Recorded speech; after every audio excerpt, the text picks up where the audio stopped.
but what things that are gonna or potentially happen in the future, people don't really consider. The average person doesn't really consider those things that much. Yo, what's going on, everyone? Welcome to episode 140 of the podcast. It's a good one, really solid length podcast. We do a review, we get into a core question. I go off on that, tell a pretty obscure story that I heard. It's kind of secondhand information or third-hand information, I'm not sure, but really interesting story. Give some insight into Japan and Singapore. You'll understand. From the shit that I talk about. And then we get into some YouTube videos that were sent to us by Joshua. Of course, we're talking about love a little bit more and relationships, and also older people and dealing with in-laws and things like that, and just my perspective on that. Some information for you. But before that, hit the like button, smash the like button, or don't smash it, just push it, whatever you want to do.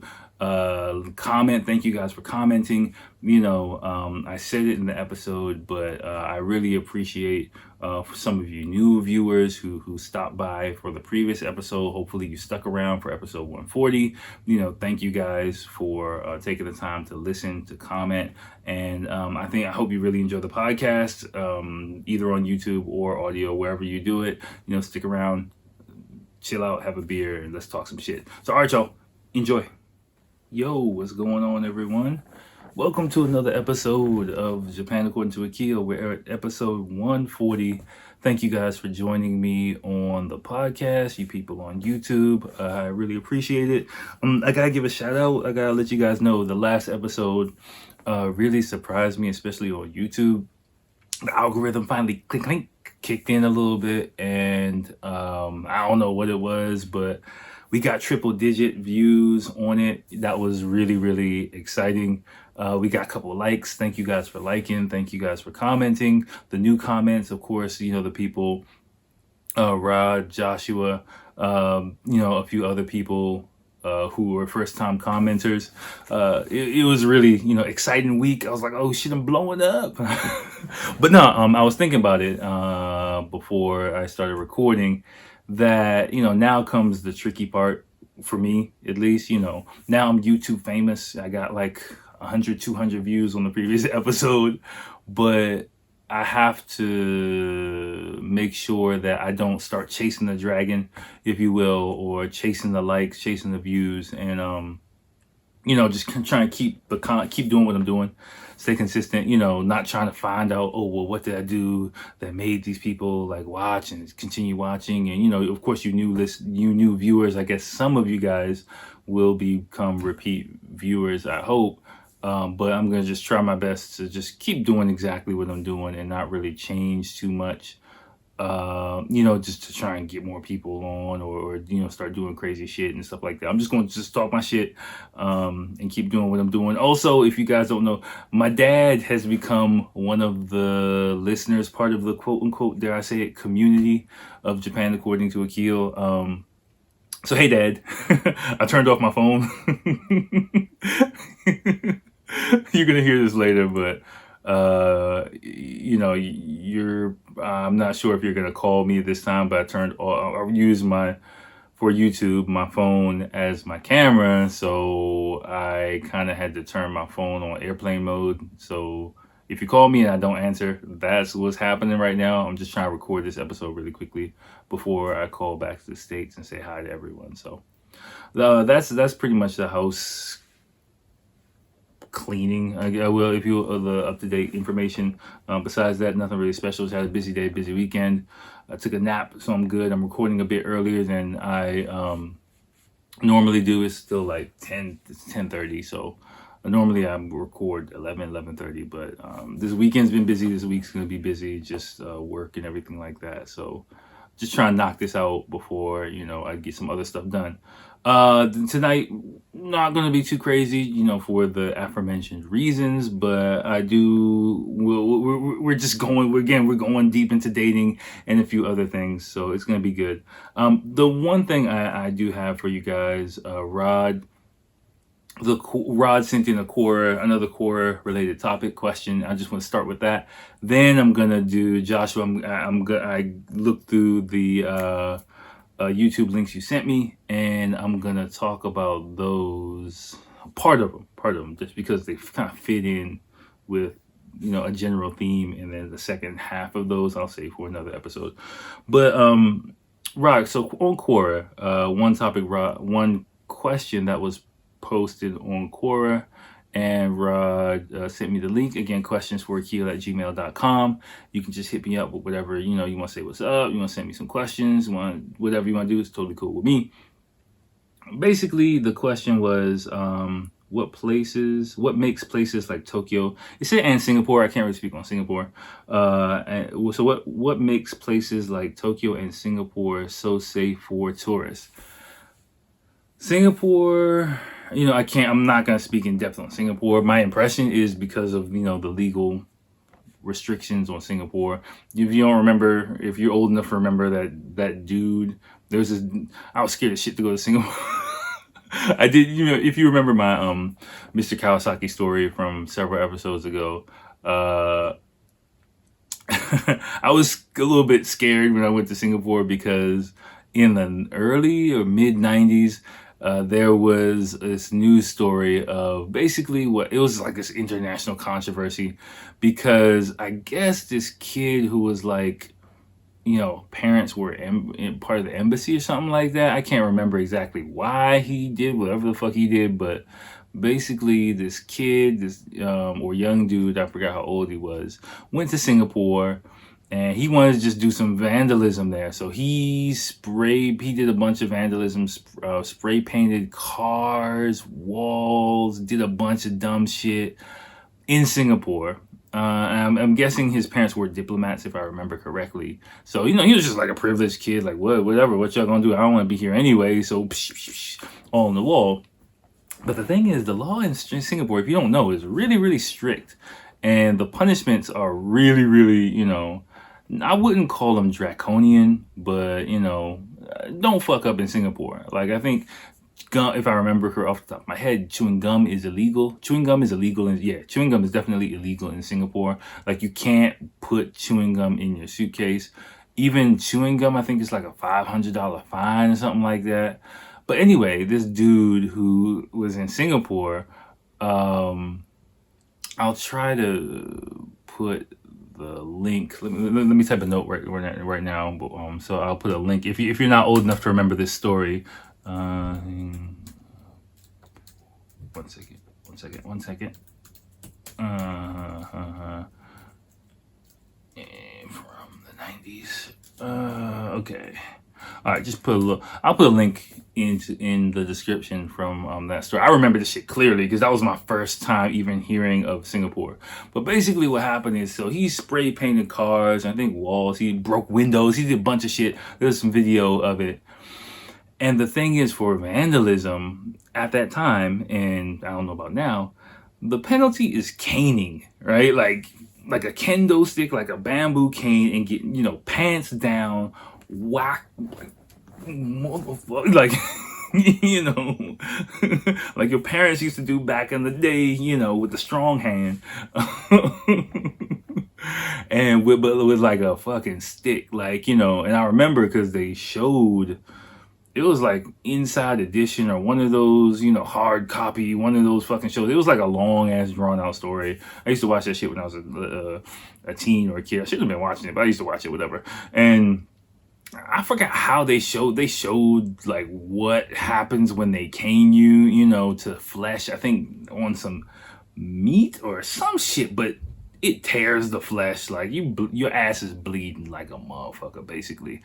So it became like a whole international incident because the kid was under arrest in Singapore, and of course he's scared to death. He's like, you got caned like not like once, it was like 50 times or like 100 times. It was something crazy, like and so America was like not trying to have this kid get fucking caned in Singapore for like months, and eventually he got caned. Spoiler, he got caned, but it was like compromised. Like, it wasn't like the full 80 times. He got caned like 20 times and he didn't have to pull his pants down or some shit like that, you know. But basically, he got his ass whooped in Singapore for doing some dumb shit. So my understanding is that Singapore in general has a very, very strict guidelines of social rules, you know, that keep people in line. So you just don't go to Singapore fucking around, which is what I remember, and why when I went to Singapore, if you remember from the story, I'll probably, for YouTube people, I'll try to remember to put a little card link somewhere. But like, yeah, when I went there, I remember this shit. So when, if you remember from the story, when Mr. Kawasaki was like in this fucking room, you know, goddamn window shopping, like looking for bootleg Louis Vuitton bags. If you don't know what the fuck I'm talking about, go back and watch the episode. It's a long story. But, you know, I'm in my mind, I'm thinking like, oh shit, I'm going to end up getting caned in like a Singaporean prison for, you know, this guy wanting to buy some bootleg Louis Vuitton. Luckily, it didn't work out that way. But needless to say, I was on edge quite a bit, you know, in that moment, because I know Singapore does not fuck around. Like, you know, that's just my number one image of it. So I think for Singapore, that this is a long drawn out answer, but for Singapore, that's the extent of my knowledge of them and why I think Singapore is a safe country. Japan is a bit different, and I was thinking about this quite a bit on my way to work today. And the number one thing I could come up with why Japan is generally so safe is and I wrote a note out of it too. Yeah, in Japan, yeah, I got some shit for y'all too. In Japan, I got another note that I got written. In Japan, the obligation to be a good host, I think, is a really important and strong motivation for people, for a pull for people, you know. So generally speaking, in Japan, like, being a gracious host is super, super important, right? But like, it's not like being a host in the way being a good host or a hostess is in the West, for example, in America. You're not like opening your doors to someone. So you kind of can in Japan, but it's this weird kind of thing. Like, there's a line to it, right? Like, you know, like, make a perfect example. In the West, in America at least, you know, people say, come on in, make yourself at home. You know, is kind of the concept of being a good host, if you will. Making someone feel an equal level of comfort that they would if they were in their own home is kind of the image of it, right? From my understanding, at least. Let me paraphrase it as that. In Japan, it's quite different. It's more like, what the fuck is that? The first thing that popped in my mind was, be our guest, be our guest. Is that like Beauty and the Beast or some shit? Like, I don't know. It's some Disney song, like Be Our Guests is the name of the song. I don't know where the fuck it's from. I can't remember. But you know, pretty much like a hotel or a concierge, you know, kind of really serving or catering to a person and putting them up on a pedestal, if you will, is more of that concept. And it could happen even with the most dangerous motherfuckers. Like, you know, if you are clearly, especially if you're not Japanese, people will make exceptions. Like, you, like, I don't remember if I've told this story. I don't think I've told this story before, but it stands out in my mind, right? This is not something that I know firsthand, but this is a story that a coworker told me that happened to his friend or coworker way back in the day, right? But it kind of illustrates, even with dangerous motherfuckers. So again, this is probably like 2004, 2005 when I first came to Japan, but it's a story that's ingrained in my head. So basically what happened was, my coworker or boss, somebody at the time, I can't remember exactly who it was, told me that we were talking about tattoos. And, you know, I don't have any tattoos, just because, like, I'm not anti-tattoo or anything, but I came to Japan at 22, at the time when, like, when I was in high school, everybody was getting tattoos, you know, crazy shit, just to be getting a tattoo. Everybody just wanted a tattoo, right? And I don't know if I said this before, but when I was in high school, like, in around, you know, 17-ish, you're getting close to 18, you're thinking about getting a tattoo, and the Ozzy Osbourne's reality show with his fucking kids was on TV, on MTV. And I remember this episode and listening, I think his kids were like, 16, some shit.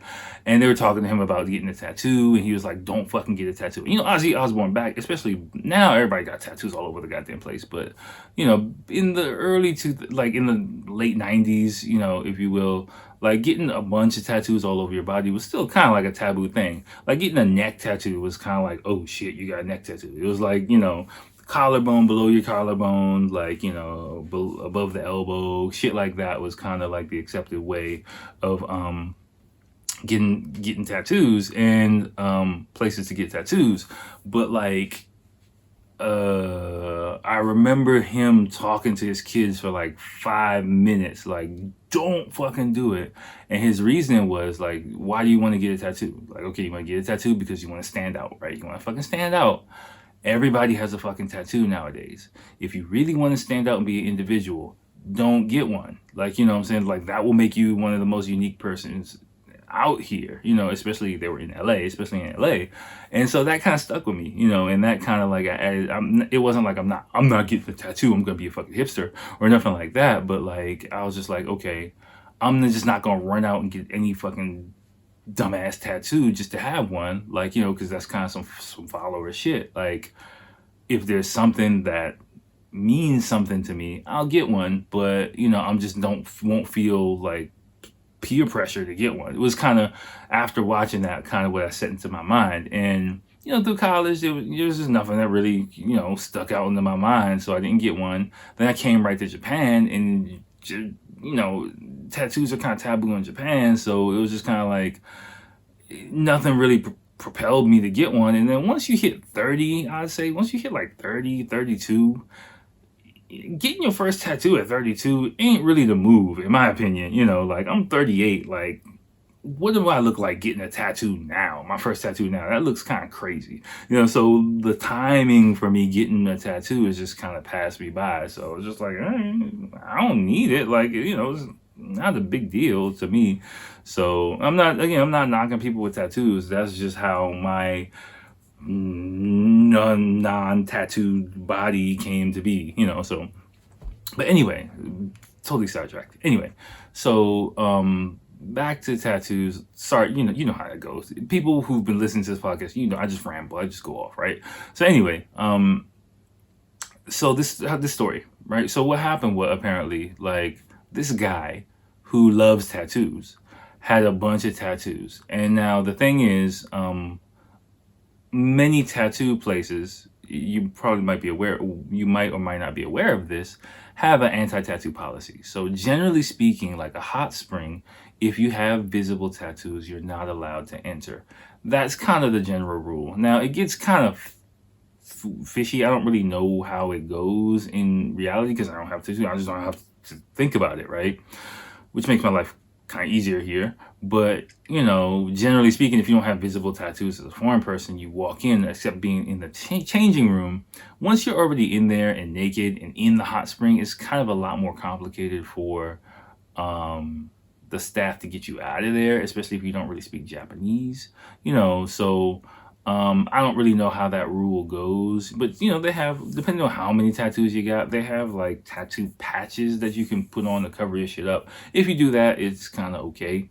So on the flip side of that, especially during that time, you know, like 15 years ago, before the huge tourist boom in Japan, there were, if you had like tattoos, which I guess this guy did, he had like apparently big tattoos, which of course is not a stretch of the imagination now, you know, chest, thighs, like stuff like that. I don't know, fucking tigers, I don't know what the fuck he had on his body, you know. I never met this dude, but anyway, so he had to go to the tattoo onsen or hot spring, and of course going to the tattoo hot spring means that Yakuza people hang out there, right? So apparently this dude loved hot springs, so he would go to the tattoo friendly hot springs. So one day he goes there and he's in there enjoying a fucking hot spring, which is fucking amazing. If you've heard previous episodes, you know I love the goddamn hot spring. I just bought like this pack of like 94 hot spring salt kind of shits that like from Costco, fucking amazing. You know, for like $10. And every night we got the bath, pouring some bath salts, hot spring bath salts in there. It's just dope. I was just soaking in the bathtub, feeling fucking chilled out, right? Anyway, so yeah, he's in there relaxing, chilling out, you know. Hot spring public bath, I'm not quite sure. Again, I don't fucking know. But, you know, tomato, whatever. He's in there and a bunch of Yakuza guys come in, right? And, you know, he's the only foreign dude in there, probably daytime. He's probably soaking by himself, which of course means like, you know, Yakuza guys are gonna come in there in the daytime because they're fucking gangsters. Like, you know, they're chilling out. They're active at night. So they're just, you know, of course they see him with a bunch of tattoos and they got a bunch of tattoos. And so they start, I remember he could speak Japanese or whatever. You know, I couldn't speak a word of Japanese at that point in time. So he could speak Japanese well enough to communicate with them. So they start talking and getting friendly with him and things like that. And then, you know, they strike up a conversation. They're like, hey, you know, they start looking at his tattoos and they kind of like start making fun of his tattoos, but not in a mean-spirited way. You know, again, they are just being friendly with him. So they're like, your tattoos suck. Basically, this is what I remember, how I remember the story being told. Basically, like, dude, that's not a real tattoo. And they're like, yo, these are real tattoos. These are real tattoos. And so basically, they're like, come on, let's go and we'll get you a real tattoo. So they just go swoop this dude up, take him to a tattoo place, and he gets like this big ass Yakuza tattoo somewhere on his body. I forgot where. Yeah, and then they take him out to go drinking, and they're like, all right, whatever, see ya. And then they just let him go off, you know, and he never saw him again. And, you know, you know, shit like that kind of happens in Japan. Like, but the reason why I'm telling that story is because to illustrate, even though these guys are fucking gangsters, you know, they understand that he is a guest, and that kind of Japanese manners, you know, of, okay, let's show him what this is like. Not like looking down on him, like, motherfucker, you don't know shit. Put this shit on your fucking forearm. I don't know, you know, but it's like, okay, you like tattoos, you want to know about tattoos, you want to know about Japanese tattoos, we'll show you about it. We'll show you the real shit, you know, and not in like a picking on him way, in just introducing him, you know, shokai, kind of introducing things is kind of, to people who don't know about it, is a really, really Japanese kind of thing. And you have to kind of open yourself to being introduced to things, to being put onto shit in Japan. The majority of the baller shit you heard me do in Japan was somebody Japanese who's in the know putting me on to something.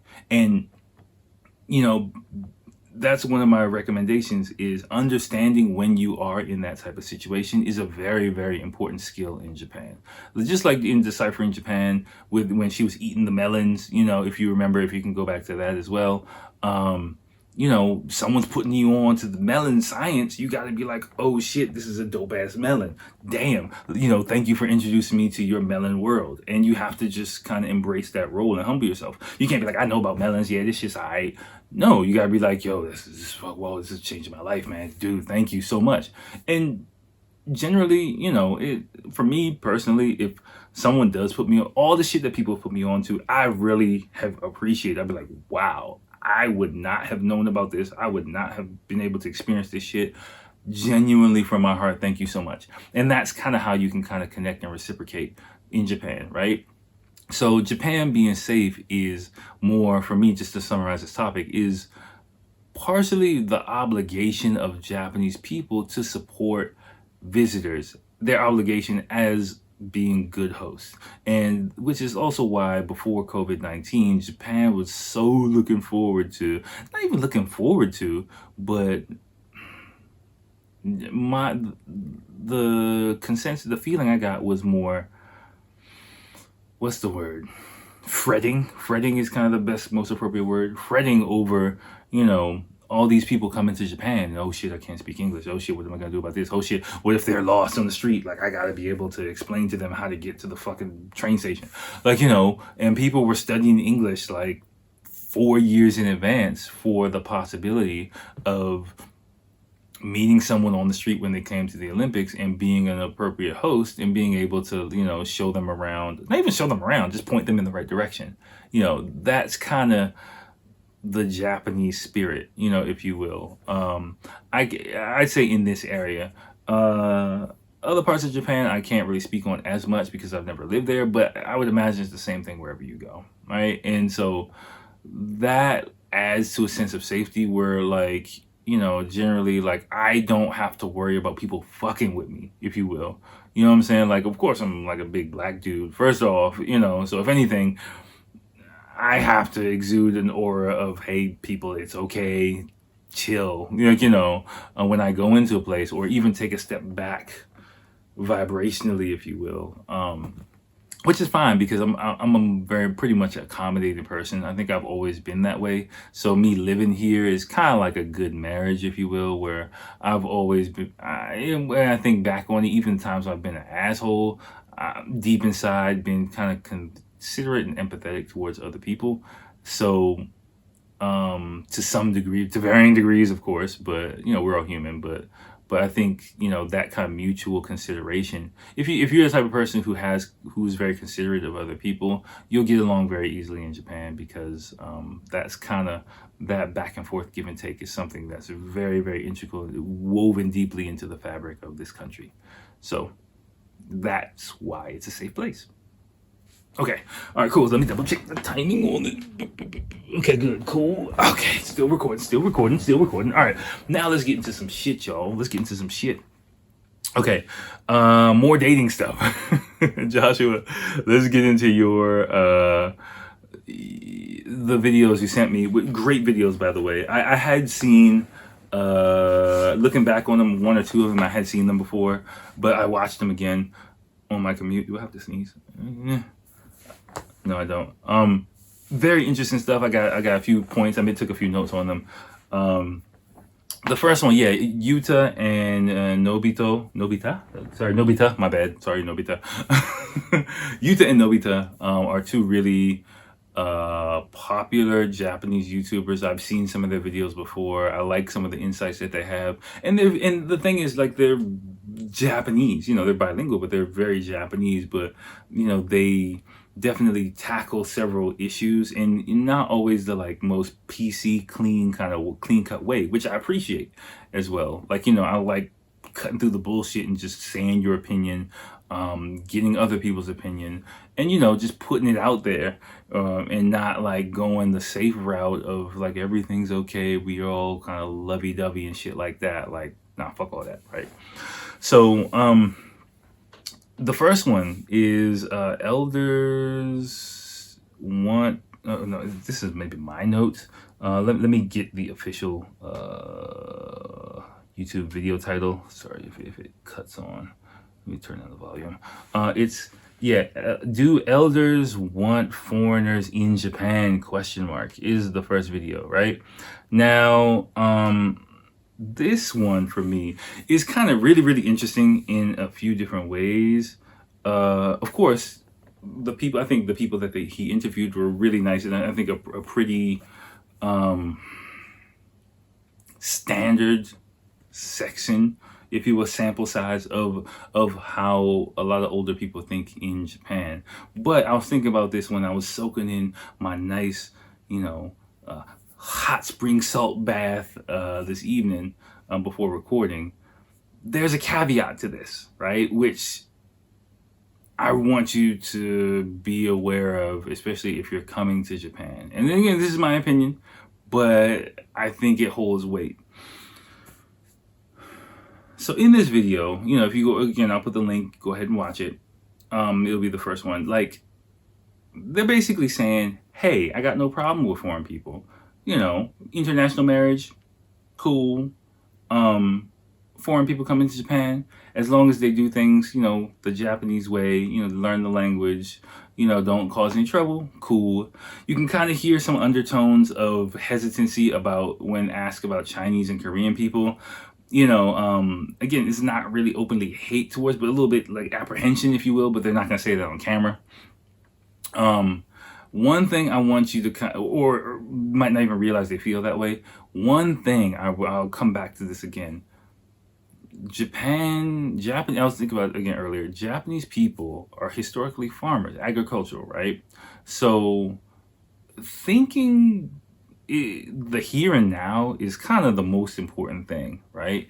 Japanese people generally don't think too far ahead. Again, I'm generalizing, but it's really true. So, like, if it's something that could potentially that's gonna happen tomorrow or next year, definitely gonna happen next year, or definitely gonna happen in 5 years, doesn't really hold as much weight as what's going on today, right now, right? If I can see it, if I can tangibly, experience it, yeah, it holds a lot of weight and people will address it.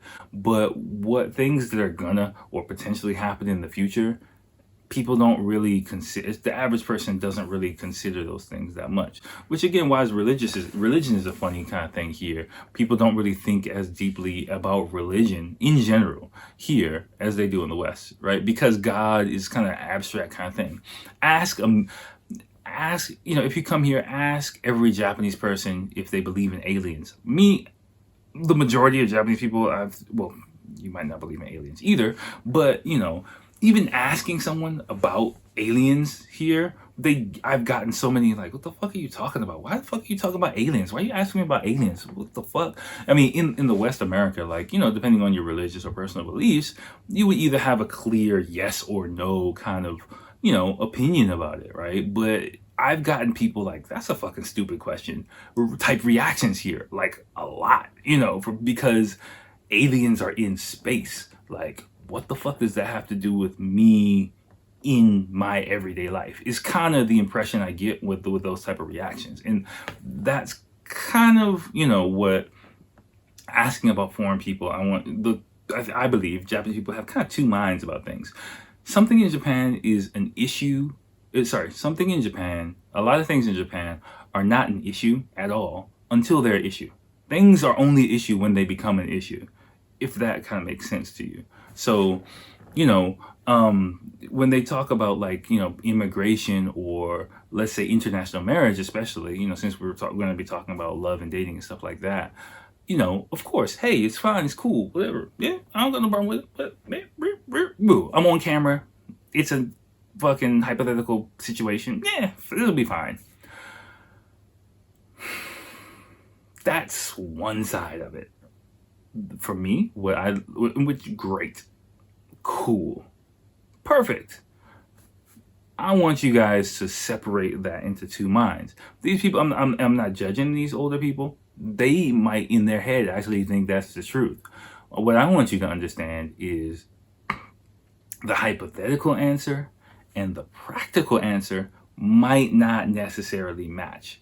And in a lot of things in Japan, right? So, in your relationships with your potential, partner, spouse, whatever, work colleagues, whatever, understand that you can have detailed hypothetical conversations with people and it would be completely worked out. Cool, we got it. This is what happened in this type of situation. Then when the shit goes down, all that goes out the window. All that hypothetical shit goes out the window. It's like, wait, what do you mean? What the fuck? Like, I said, well, I ain't say that shit. What are you talking about? Motherfucker, you better fix this. Like, he's like, we agreed on this is what we do. And then it's just like, no, not at all. And that's kind of what happens. So hearing them talk about like international relationships, the first thing I thought about was, yeah, they would have no problem with their kids or grandkids in an international relationship, as long as it fit the parameters of everyday life in Japan, right? As long as the person is, like we talked about in the previous episode, a seishain person who made a good salary and, had a stable life, as long as there are no questions about that, cool. But if you're, generally speaking, coming to Japan trying to establish yourself and you've got your dreams and your goals and you're dating someone, the family's gonna worry. They're gonna fucking worry. Point blank, period. Right? Especially if it gets serious, or especially if you're a little bit older and you're dating someone a little bit older, all those question marks are gonna pop up super, super fast, and you're not gonna be aware of it. They might be completely friendly to you on the surface, but behind the scenes, there's a bunch of shit going on. And it depends on how progressive the family is, how established you are, how serious you are, a lot of different factors. But again, I'm not gonna talk too personally about my situation. Just because I haven't talked to my wife about how much information I'll share about our family life on this. So, I'm not going to put all her business out there, and put all our business out there for you guys. Sorry. But, what I'm saying? And then get me in trouble in the future. Nah. She's like, why you talk about all this? Nah, that ain't happening. So, I drop little hints about stuff like, or not hints, but I'm saying, like, drop a little information here and there, but I'm not gonna like completely open up the pages and the books and let you know all the shit that's going on. That ain't happening. So, but what I'm saying is, like, those older people, I can clearly imagine like a person,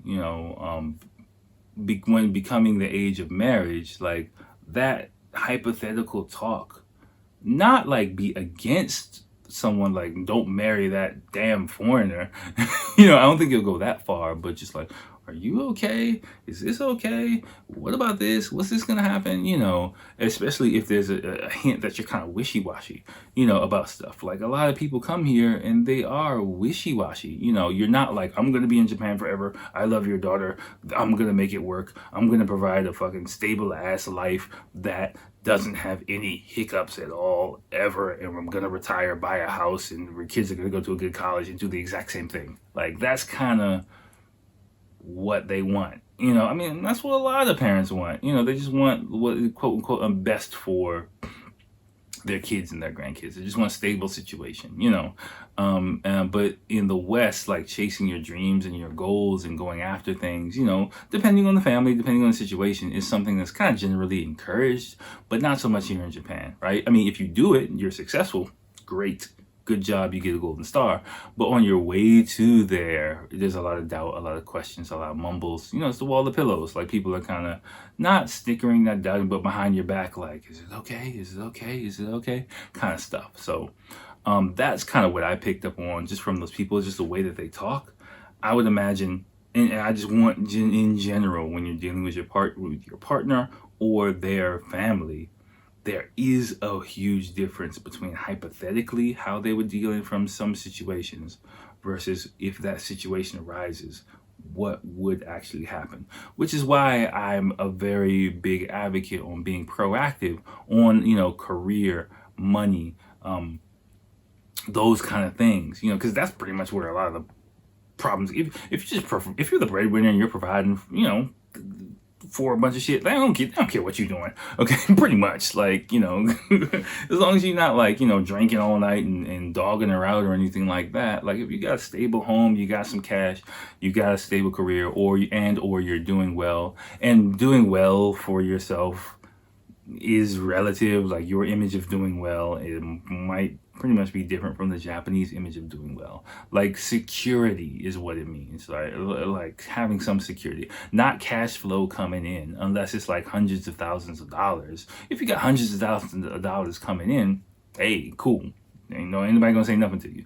But if you making some bread, you doing your thing, I got a side hustle online, I got some cash coming in, they're gonna worry, okay? I'm just telling you, they're gonna fucking worry, right? Because, like, what happens is that's just Japan. So just understand that.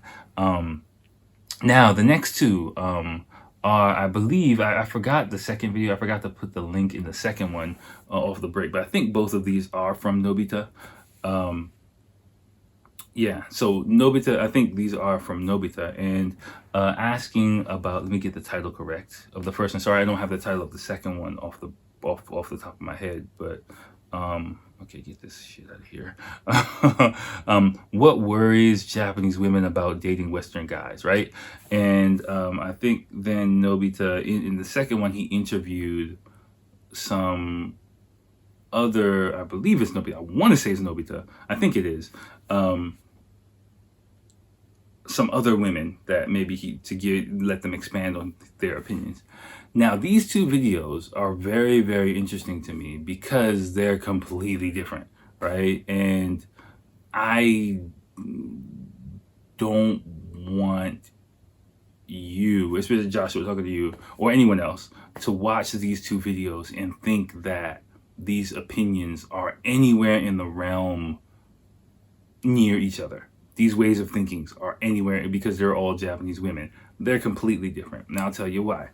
The first video, he filmed it in Shibuya. He's interviewing high school girls, college girls, girls in their, for the most part, girls in their early 20s who can't speak English, are very Japanese, probably have very little dating experience, and or have never dated a foreign guy. That's very, very clear to me. These are naive girls, like, thinking, basically fantasizing about what it is to date a foreign guy and or date a guy. Like, I like just looking at some of them, like, have y'all had a boyfriend? Like, have you ever kissed a dude? Have you ever gotten to second base? Like, do you know what second base is? Like, it's kind of some questions I have. So if you listen to some of their answers, it's more about the, superficial. It's all superficial. What about the language barrier? Yes, they're so fucking attractive, but how are we gonna talk? Oh my gosh, like whatever, like those type of girls in the first video, if you are younger or, as they age up, I would say, like, of course, they're completely not my type. Of course, you can hear it in my voice. I just don't have any patience for that type of shit because I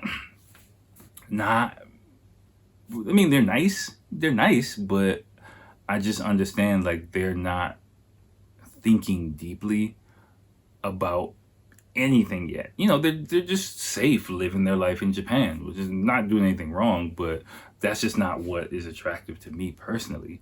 And generally speaking, like from the consensus that I've heard from other foreign guys is, yeah, it becomes kind of a strain, being in that type of relationship. Generally speaking, if you do date a girl like that, that'll be someone, I hate to say it, you might pick them up in the club, pick them up in the bar. They might want to, the exciting thrill of being with a foreign guy. It might be a one-night stand or a short-lived type of situation like that.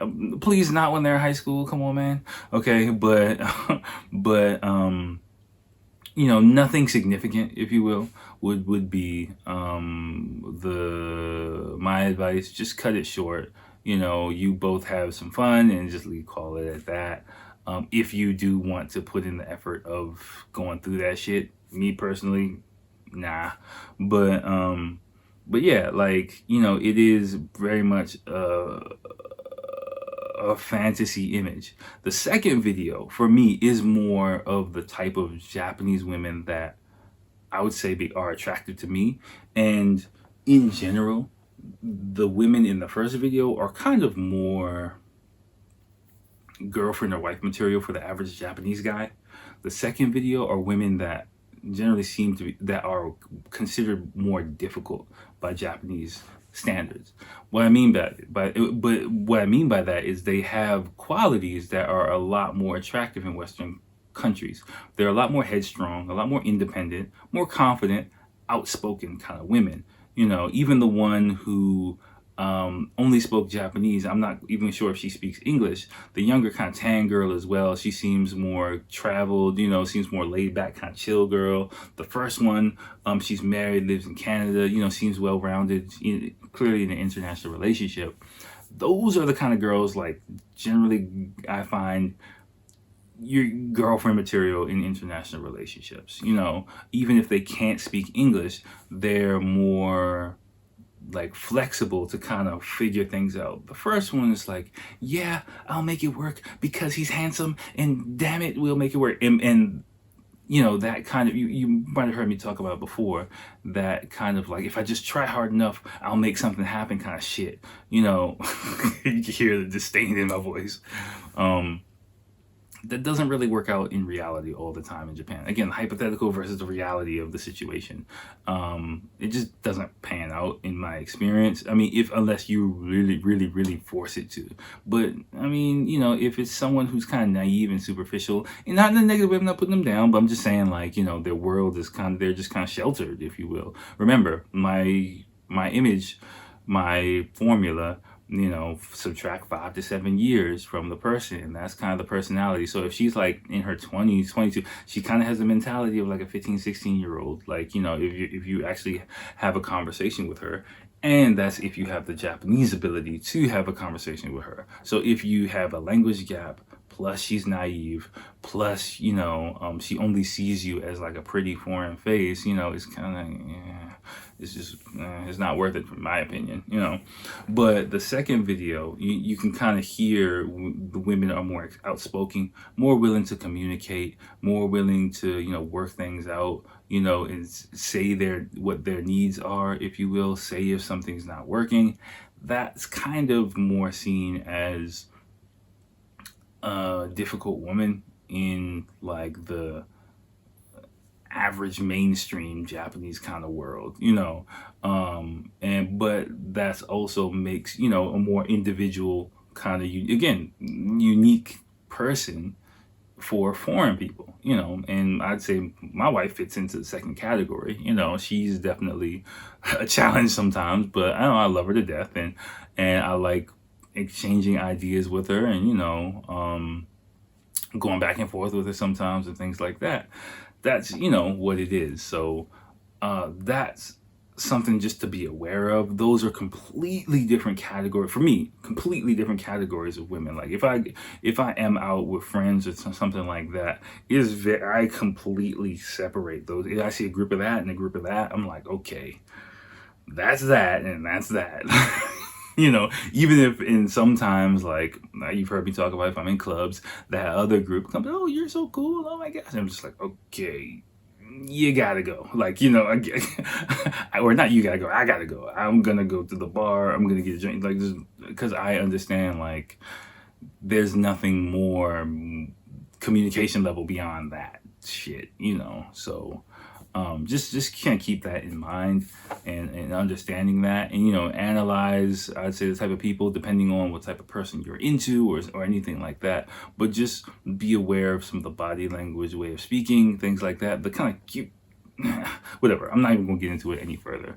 But definitely check out both of those videos. They are very insightful. I'm kind of thinking I might do a playlist for Yuta and Nobita, maybe, because they do have a lot of good information, and I'd like to kind of react a little bit more to some, or respond, if you will, to some of the stuff that they put out there, and just give, you know, put my stuff on top of theirs, and see how it pans out. So Joshua, thanks for that. I'm gonna do the other set of stuff in another video. So all right, y'all, let me stop it right there. It's 11, how many there, 45 minutes. Boom. I think it's a pretty good episode for you guys. Again, thanks a lot for tuning in. New viewers, if you made it all the way to the end, awesome. Thank you. And for my people, keep rocking. Sub Negro, hope you are still out there. OG, the originator, I can't forget you, bruh. Yeah, and thanks again for listening. All right, y'all, let me get the fuck up out of here and call my parents. Holla at you next time. Peace.